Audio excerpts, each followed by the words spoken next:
This is Dr. David Mathewson in his teaching on the question, Where is His Coming?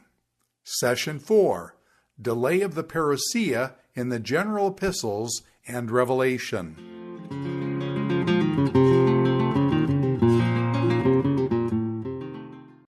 So we've been looking at the section in the New Testament often labeled the general epistles, and we spent quite a bit of time in the last session on 2 Peter 3, which is a little bit different passage from some of the others we've been looking at. Most of the texts are ones that seem to anticipate the soon return of Christ, or the return of Christ that could be taken within the lifetime of the authors, or Jesus, and the first century listeners and readers.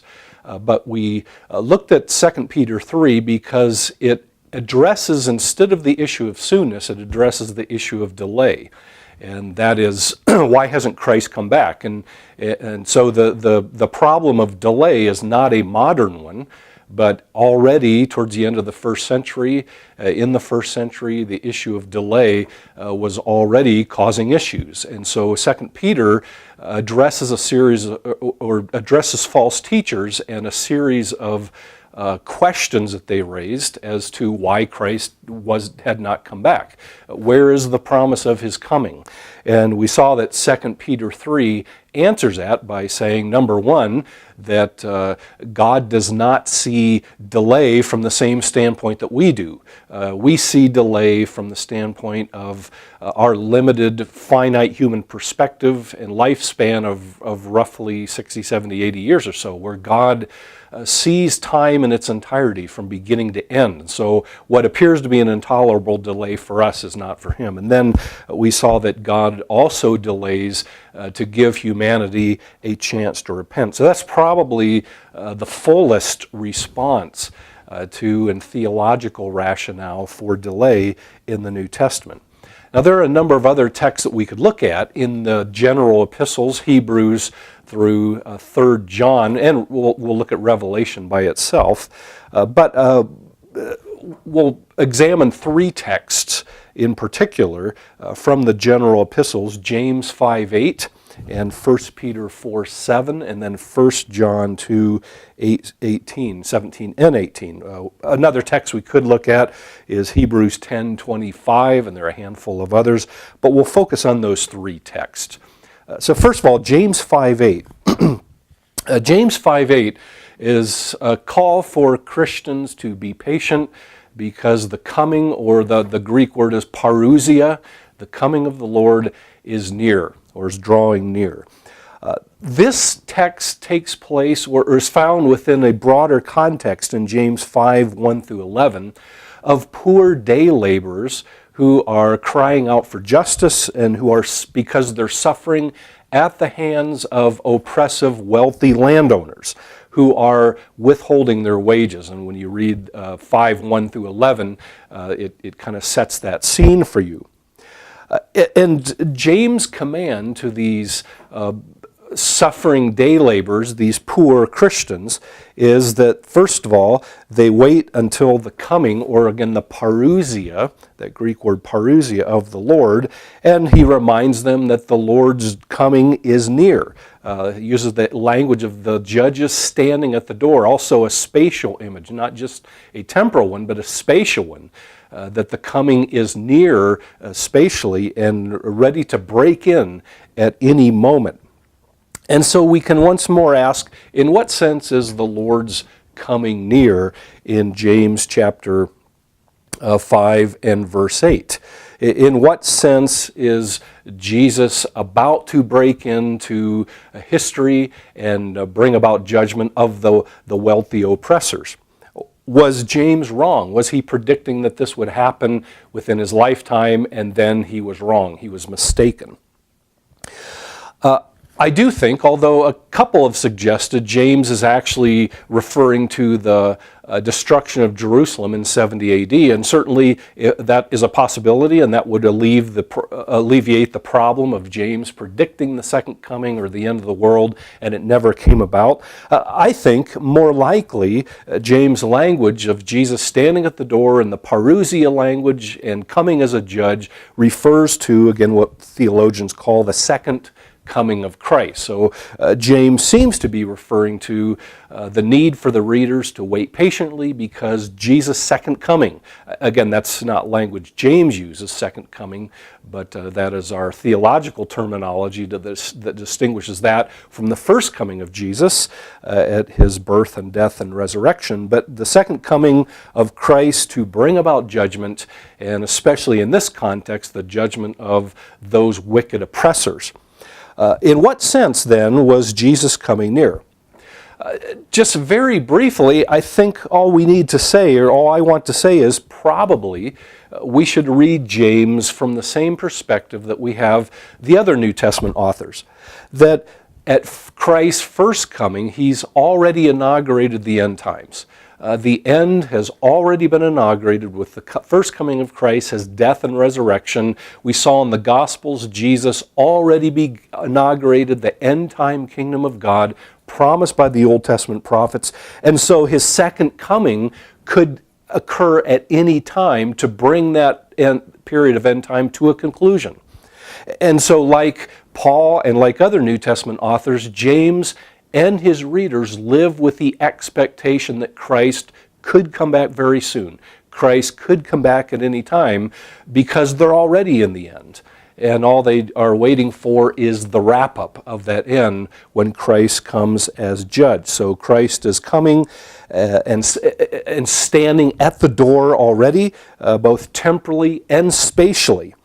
And so waiting to break into history, so his readers are called upon to respond in patience. Christ could come back at any time to bring about judgment. And so the readers shouldn't try to take revenge, and instead they should wait patiently for the Lord's coming. So to summarize James chapter 5, number 1, James is operating within this same tension between what has already taken place and what has not yet come. The end has already been inaugurated, and so therefore Christ's second coming could occur at any time.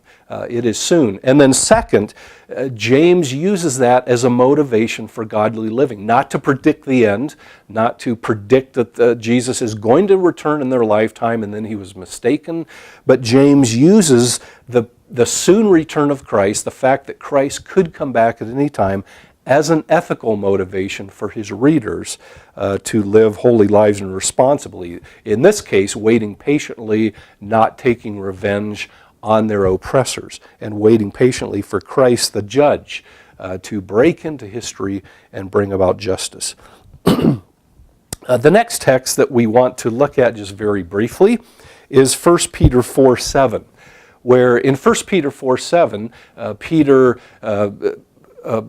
utters the words, "The time is, or the end of all things is near."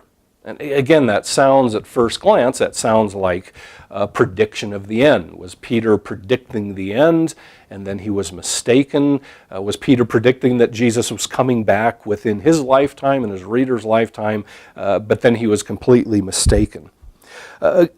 To simply summarize briefly, first of all, I think much like James 5:8 and much like Paul's letters and even many of Jesus' statements of his soon return, is we need to understand 1 Peter from the same perspective as other New Testament authors.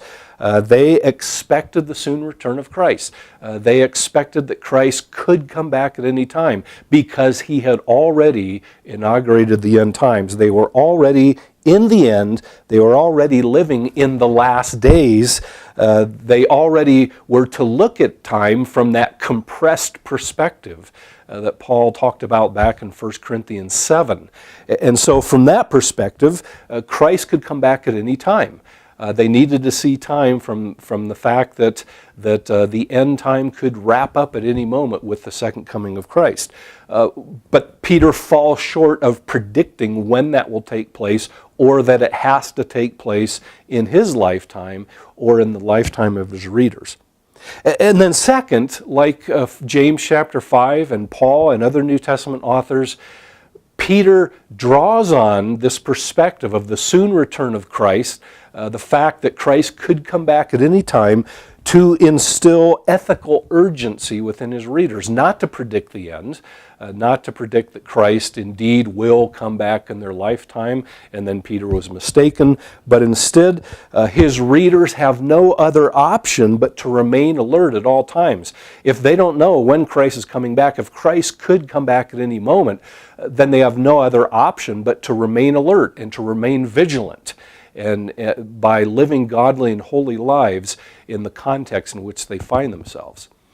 If the readers knew that Christ was going to come back tomorrow, or if they knew for a fact that he was going to delay 10, 20, 100 years, or 1,000 years, or 2,000 years, they obviously would have planned their lives accordingly. But since they don't know, since Christ could come back at any time, to use James' imagery, since he's already standing at the door, that means that the readers must respond in urgency to live the kind of lives that Peter enjoins them to and asks them to throughout the entire letter. So once more, 1 Peter 4:7, although on the face of it might appear to indicate that Peter thought the end was going to occur in his lifetime when he says the end of all things is near, he's simply reflecting that same perspective that other New Testament authors do of already living in the end and expecting that Christ could come back at any time, not predicting that he will or predicting when he will come back. The next text that I want to look at very briefly before we move on to the book of Revelation is 1 John chapter 2 and verse 18. And I'll read both verse 17 and 18. In 1 John we read these words, "And the world with its lust is passing away, but the one who does the will of God remains forever." And then verse 18, "Children, it is the last hour. And as you have heard that Antichrist is coming, even now many Antichrist has come. By this we know that it is the last hour." To kind of summarize that last verse a little bit is notice that John is convinced that the end times have already arrived and I don't want to go into detail as to who the Antichrist is and what John thinks it might be, but notice that he sees the Antichrist as something that somebody or something that has to come in the future, yet he's convinced it's already, many Antichrists have already come, demonstrating that the end has already taken place. John, instead of using the language of the end of all things, or some last days or something like that, or Parousia of Christ, John uses the language of last hour. So most likely the last hour refers to the end times that have already been inaugurated with the first coming of Christ. John is convinced they already live in the last hour. They already live in the last times, demonstrated by the fact that many antichrists, that is opposition to Christ, and probably in the form of false teaching in John's day, the fact that there were false teachers proclaiming a different gospel and undermining the true gospel of Jesus Christ, opposing Jesus Christ and his people, was a demonstration or proof that the end times, that last hour, had already begun. In the same way that Jesus said the kingdom of God has already begun, even in advance of its final future manifestation. So the last hour has already begun. John and his readers were already living in the end times. And that's why, therefore, John can say the world and its desires is passing away. Why? Because the end time kingdom has already arrived.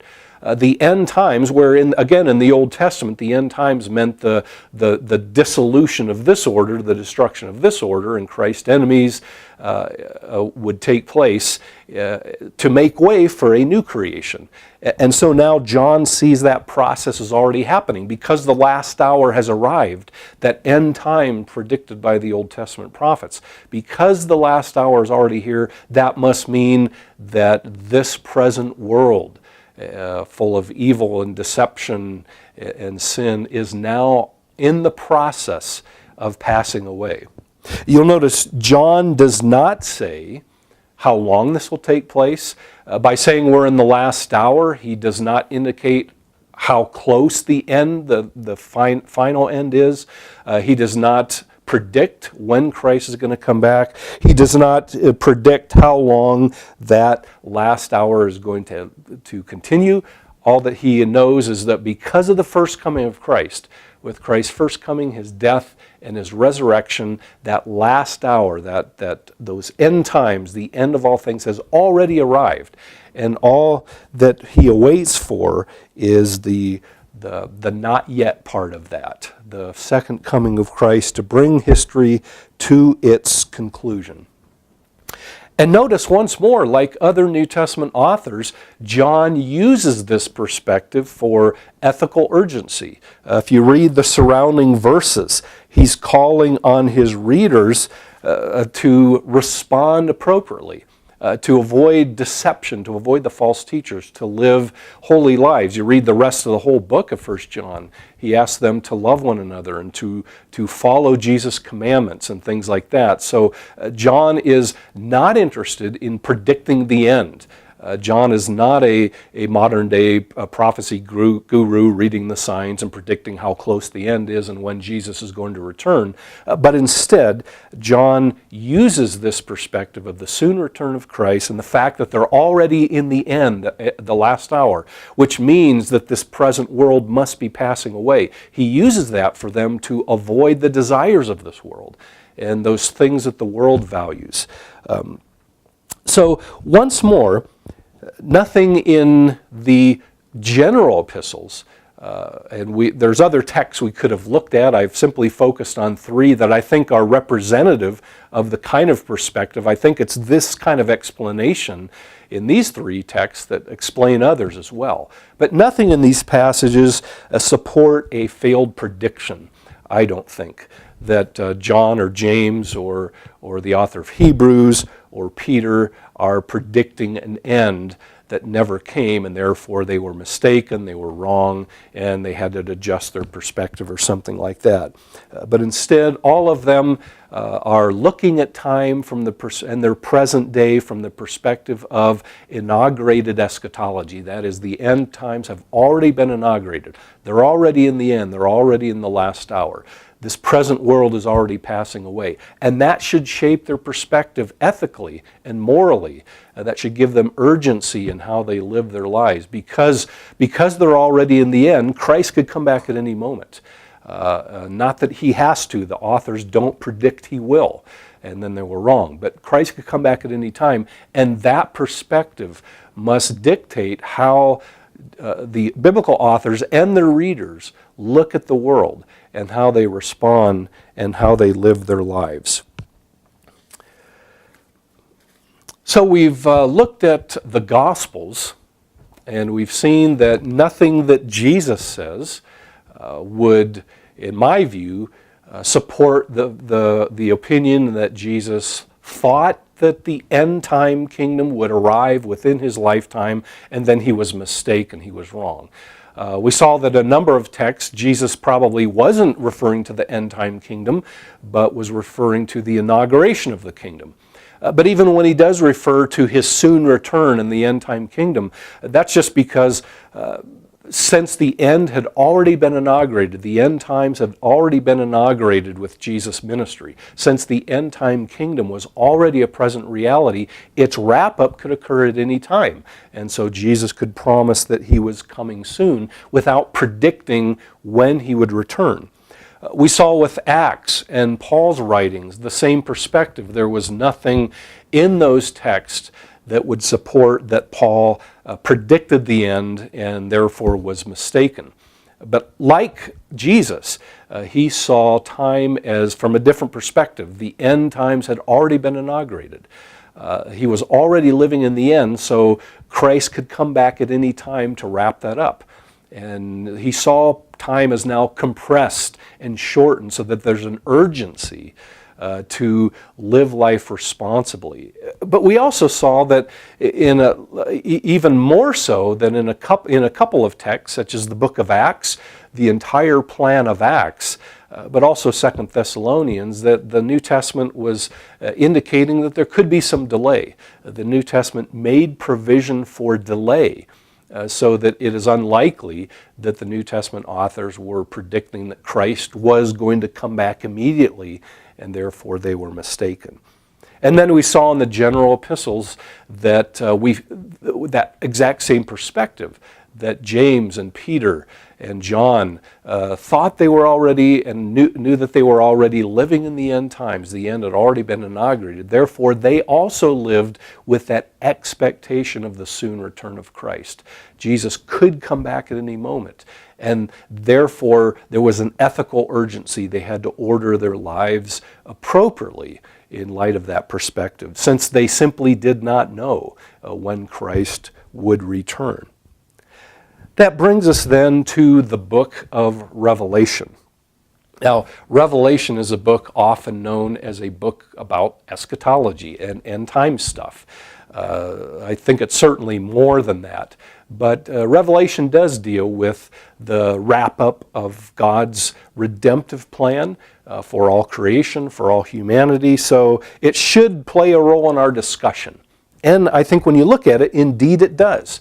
Revelation contributes to our understanding of this issue of the delay of the Parousia.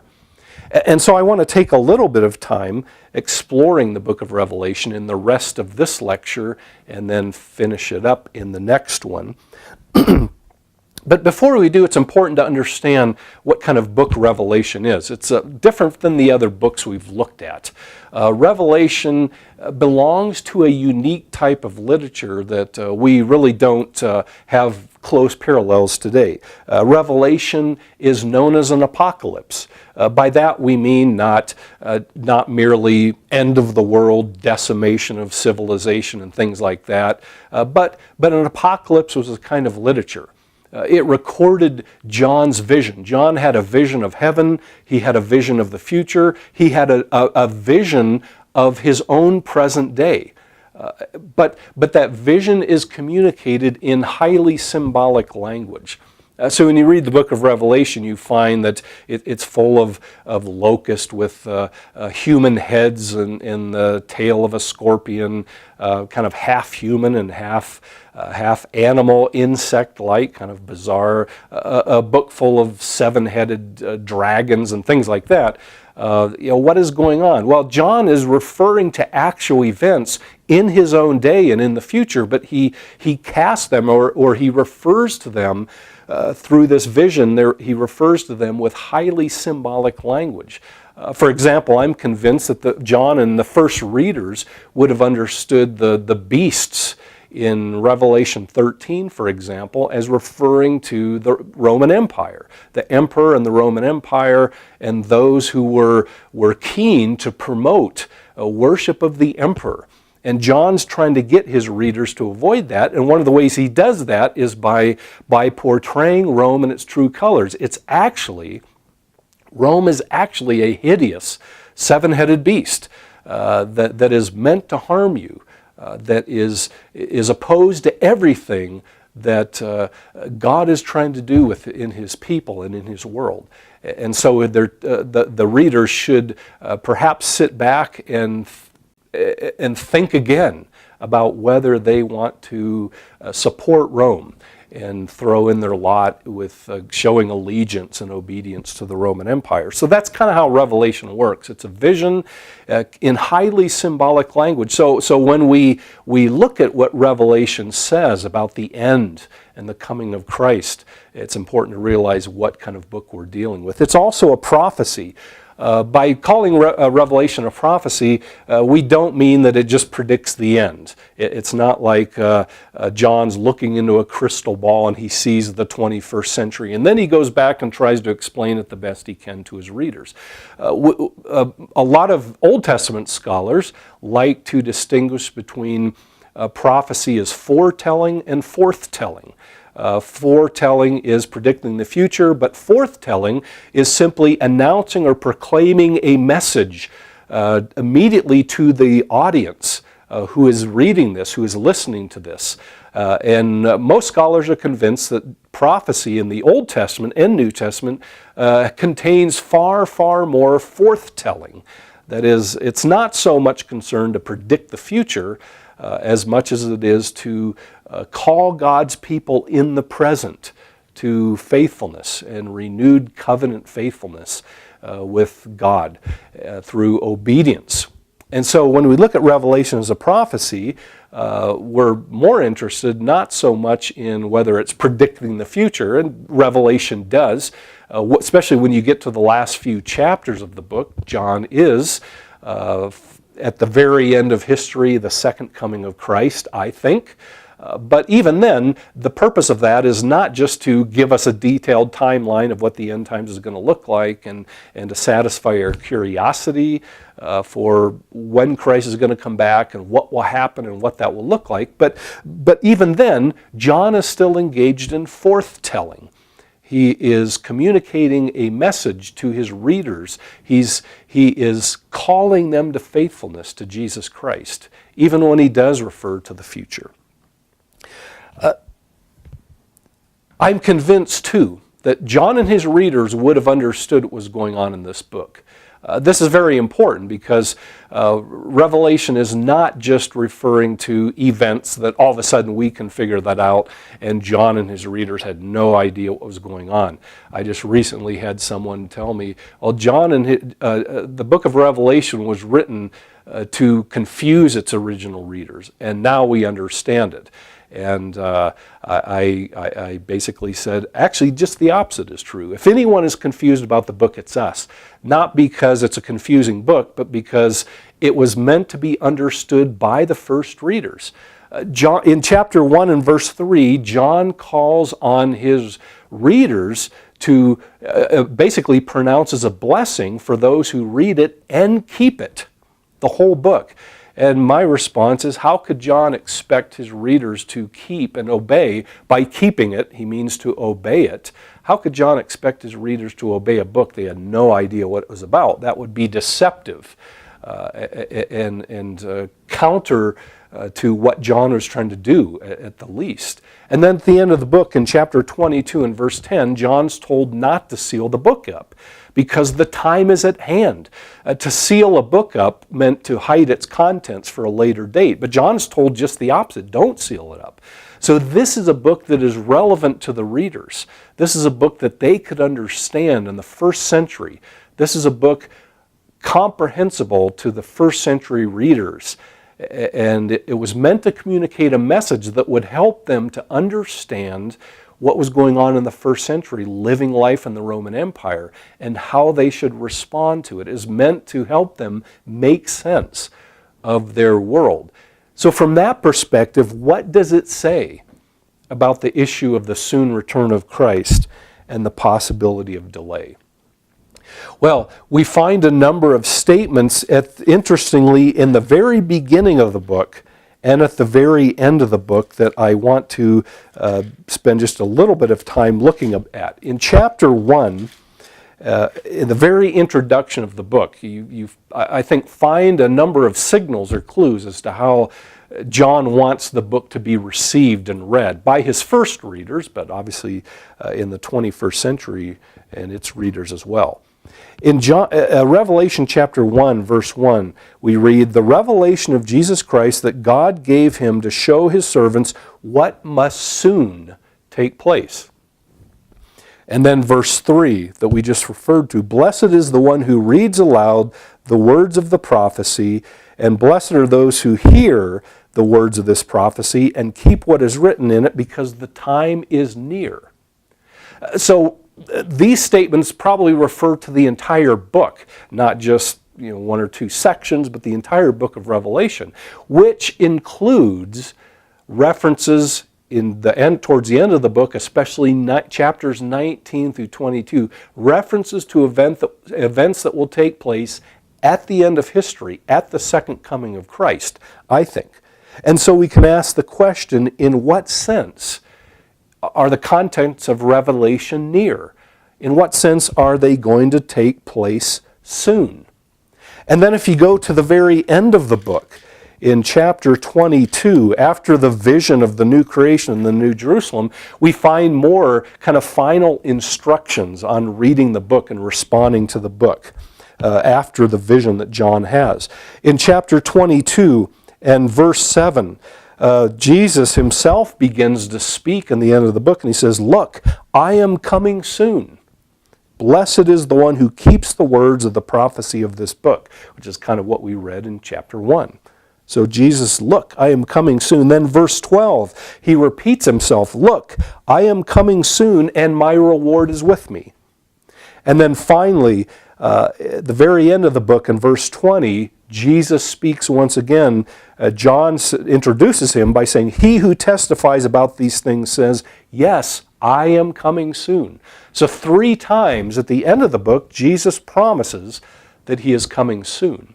So you have these statements that the contents of the book are near, that they're about to happen soon, things that are going to happen soon. And then it ends with at least 3 times Jesus promising that he is coming soon.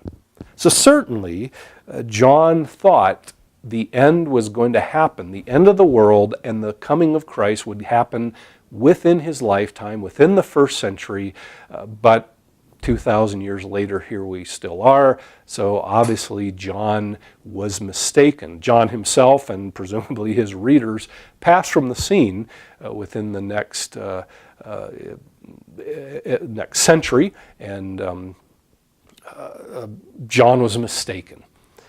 However, I think we need to look again at how we understand these statements in the context of Revelation and what's going on, the context of the kind of literature it is.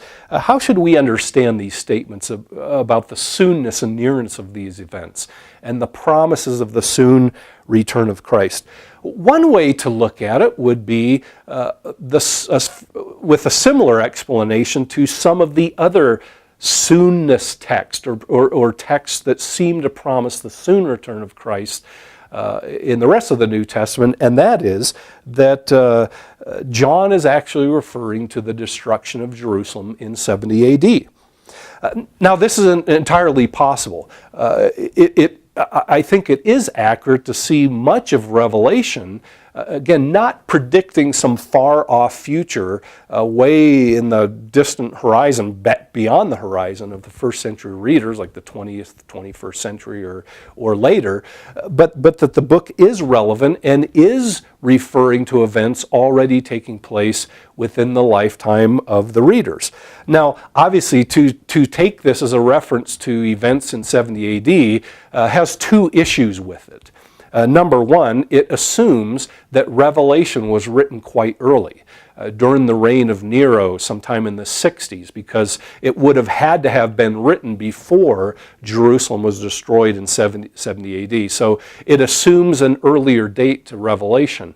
And without going into argument, I think the more popular consensus among scholars is correct, that Revelation was probably written later than that, perhaps within the lifetime of the Emperor Domitian.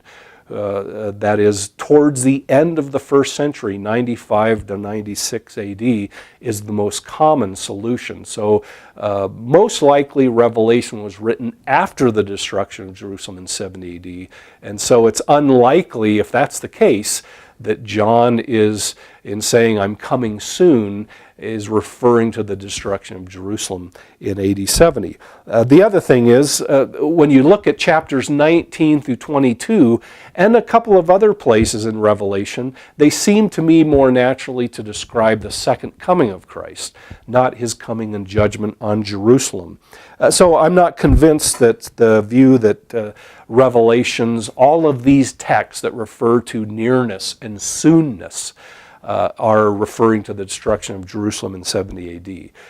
They do refer to events that, because the end time has already been inaugurated, there are events that are already happening in the first century and are about to happen. In that sense, those events are soon. But it's also referring to the second coming of Christ, events that we read about particularly in chapters 19 and 22. In what sense are those soon? Some have solved this by saying that the language, the word soon, could be translated quickly. And the idea is not that Christ is going to come back immediately, but when he does come back, it will take place quickly. That's possible as well. Though I think that the Greek word that's translated soon, or could be translated quickly, is better translated soon. And to me, it just wouldn't make sense to say, is John emphasizing that Jesus is going to come back quickly instead of coming back slowly, which would be the opposite of that? It just seems to me that soon, that the language of soonness is a better translation, which most English translations follow that way of translating this Greek word. So I think Revelation is promising that these events, including the second coming of Christ, are soon, especially in chapter 22, verse 7, 12, and 20, where Christ himself says, I am coming soon, that soon is the correct translation. So what's the other option? I think it's to take these verses as actually promising that Christ is going to come back soon. That is, John is, I think, sharing the same perspective we've seen in the other New Testament authors, with Jesus himself in the Gospels, with Paul anticipating the soon return of Christ, with James and Peter and John in 1 John, all of them looking at time from the perspective and understanding that they were already living in the end. They were already in the end times because the first coming of Christ had inaugurated the end. The death and resurrection of Jesus had already inaugurated the end time, so that John was convinced he was already living in the end. So he could say things like, the time is near. These things are soon. They're already beginning to happen, and the only thing left is for the final consummation to break into history and bring things to their consummation. So Christ could come back at any time. His coming was indeed soon. So it's important then to understand that John and Jesus' statements, for example, in chapter 22, are not predictions of the end. They are not predicting the end and then they were mistaken and wrong. But instead, they're sharing this same perspective we've seen throughout the rest of the New Testament, that the end had already been inaugurated, and therefore its wrap-up and conclusion could take place very soon, even within John and the reader's lifetime, without John predicting that it necessarily will happen that way. We're going to see in a moment that this perspective is balanced in Revelation with another one that is crucial for understanding this issue and understanding the book. The other thing to recognize is that, like other New Testament authors, John uses this perspective to instill ethical urgency in his readers. Again, John is not interested in predicting the end times or how close they might be to the end. John uses this perspective of the soon return of Christ to instill ethical urgency in his readers. Readers living in the context of the Roman Empire, readers who are tempted to compromise their faith in Jesus Christ and show allegiance to Rome. John is trying to get them to resist that, to follow Jesus Christ in obedience, to worship only God and the Lamb, no matter what the consequences. And part of the urgency is they're already living in the end. The end has already been inaugurated, so Christ could come back to wrap that up and bring that to its conclusion at any time. It's soon. It could be within their lifetime. And so there's an urgency for them to resist the temptation to compromise and instead to respond in obedience to God and the Lamb, no matter what the consequences it brings. And so that's far more important than any attempts to try to predict how close the end is or whether they are actually living in the last generation. That's not John's concern at all. So once more, these statements, at least in the kind of the bookends of Revelation, chapter 1 and chapter 22, kind of that frame the entire vision, indicate that those events in that vision are not to be seen as something John is predicting that the end is going to come right away and then he was mistaken and wrong. But instead they are meant to indicate that those events are there to instill urgency in the readers to live life responsibly, because they're already in the end. They already see these things beginning to be fulfilled, and one day will come to a conclusion with the second coming of Christ that could even take place in their lifetime, but they simply don't know. We'll see that, again, Revelation is going to balance this perspective out with another one that we'll look at in just a moment. So John is not predicting that the end is going to come back in his lifetime, Christ is going to come back in his lifetime, and then poor John was mistaken. But John doesn't seem, I don't think, interested at all in predicting when the end is going to come back, as much as reminding his readers of how they need to look at their situation and how they need to see time. From the perspective of the fact that they're already in the end, and then to live life appropriately and to respond in a responsible way by following Jesus, no matter what it costs them. A couple of other passages I'd like to, in Revelation, related to this theme that I want to look at just very briefly, are found in chapters 2 and 3, in the 7 letters, or 7 messages, more accurately, to the 7 historical churches that John is addressing in the book of Revelation. In chapter 2 and 3, we find a number of statements that also seem to refer to the soon return of Christ, that likewise could be taken as predictions of John, that Christ was going to come back within the lifetime of these 7 churches, and then, of course, John was mistaken because Jesus did not come back. So was John in error? For example, in Revelation chapter 2 and verse 16, the letter to the church at Pergamum, he says, in the same way, I'm reading verse 15, in the same way, you also have those who hold to the teaching of the Nicolaitans. So repent, otherwise I will come to you quickly or soon and fight against them with the sword of my mouth. Notice this language of Christ coming to them soon, to this historical church in Pergamum. Chapter 3 and verse 11, I'll read that one as well. Chapter 3 and verse 11, the letter to the church at Philadelphia. Jesus says, I am coming soon. Hold on to what you have so that no one take your crown. The first one, chapter 2, verse 16, is John predicting an end that never came. When he promises that Christ is coming soon, John is actually quoting Jesus' words. So in John quoting Jesus' words that Christ is coming soon, what is he predicting?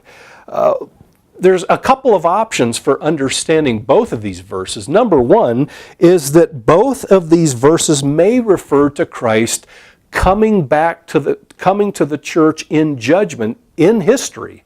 That is, actually in the first century. Not that he visibly showed up, but Christ coming in judgment on the church and bringing judgment upon them because of their failure to repent and their lack of obedience and their unfaithfulness.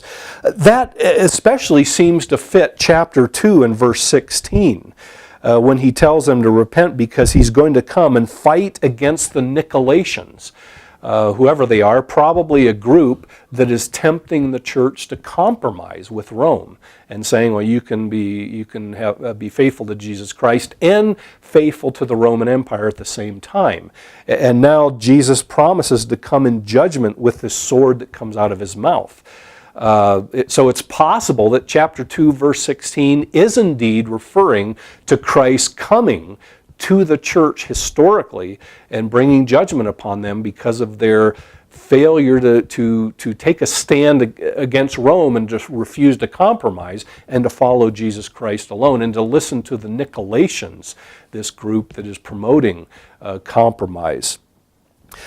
Chapter 3, verse 11, I think, is a little more difficult to limit to the first century. It reflects the exact same language you find at the end of chapter 22, where in chapter 22, verse 7, 12, and 20, Christ himself promises, I am coming soon. Now in chapter 3, verse 11, you see that same language, I am coming soon.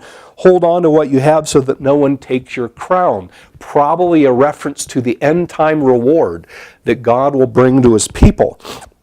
In fact, the very next verse, verse 12 of chapter 3, the one who conquers I will make a pillar in the temple of my God, which is a reference to chapter 21 of Revelation, the new creation, New Jerusalem vision. Probably verse 11 is referring to the end time second coming of Jesus Christ at the end of history. But is John predicting an end that never came and therefore he was wrong? No, instead, I think we simply then need to understand this verse in the same way we understood those verses in chapter 22 and verse 7, 12, and 20, and the other references to soonness or nearness throughout the book of Revelation. That once more, this assumes that perspective of the fact that John and his readers were already living in the end, so they expected Christ to come back soon. He could come back at any time.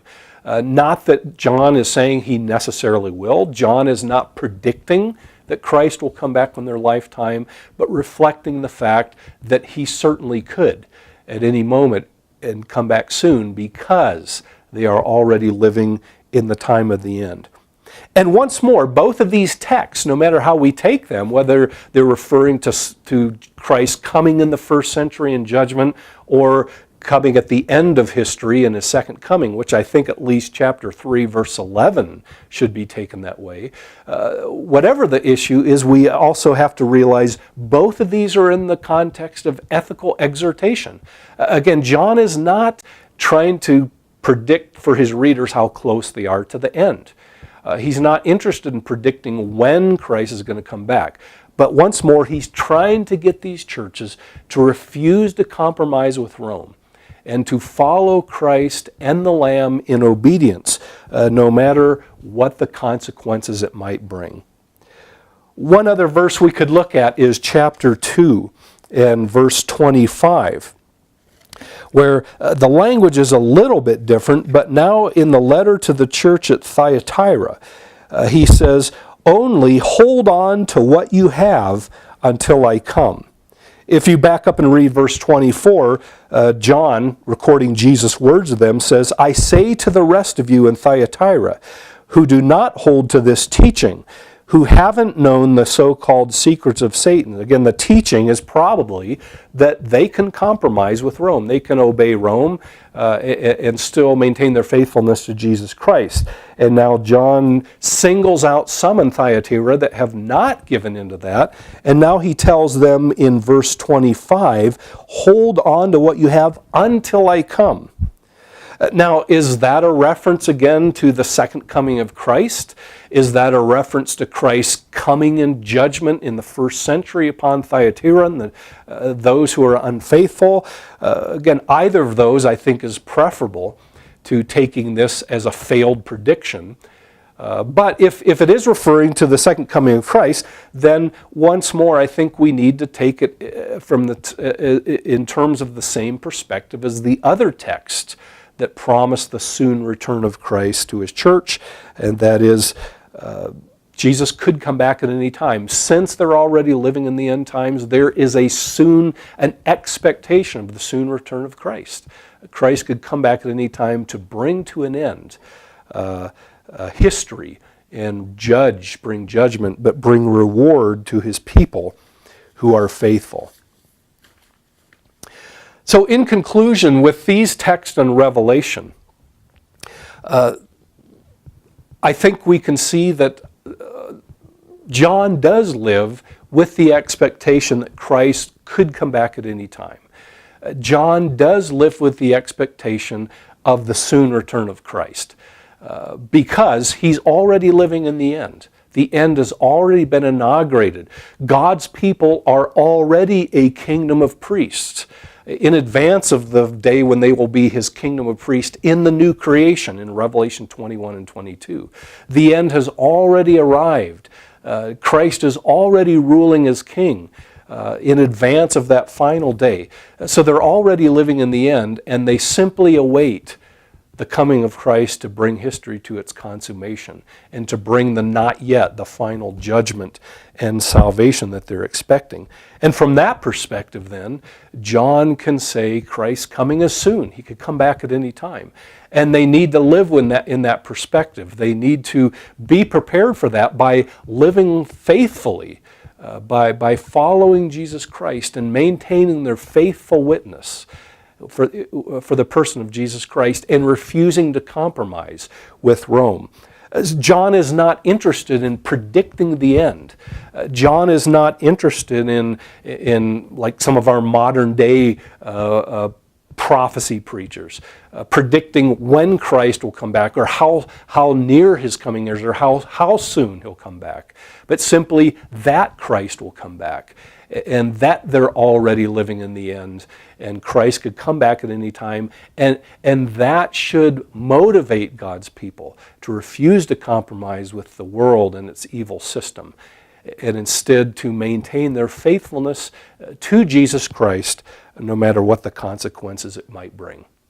So I think from that perspective then, Revelation shares the same perspective with other New Testament texts on the soonness or nearness of the coming of Christ. Now, what we'll do in the next and final lecture is pick up another theme or another thread in the book of Revelation that kind of balances this one out.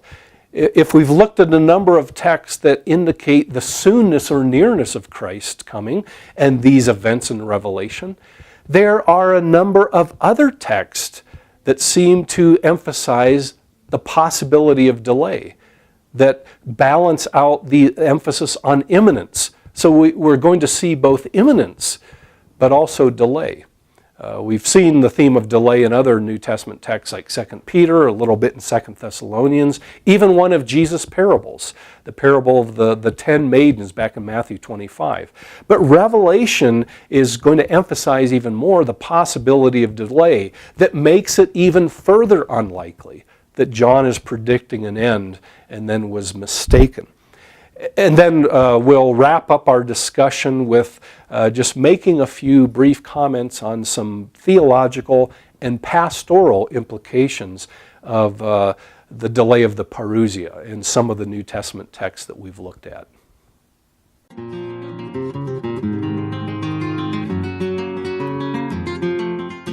This is Dr. David Mathewson in his teaching on the question, Where is his coming?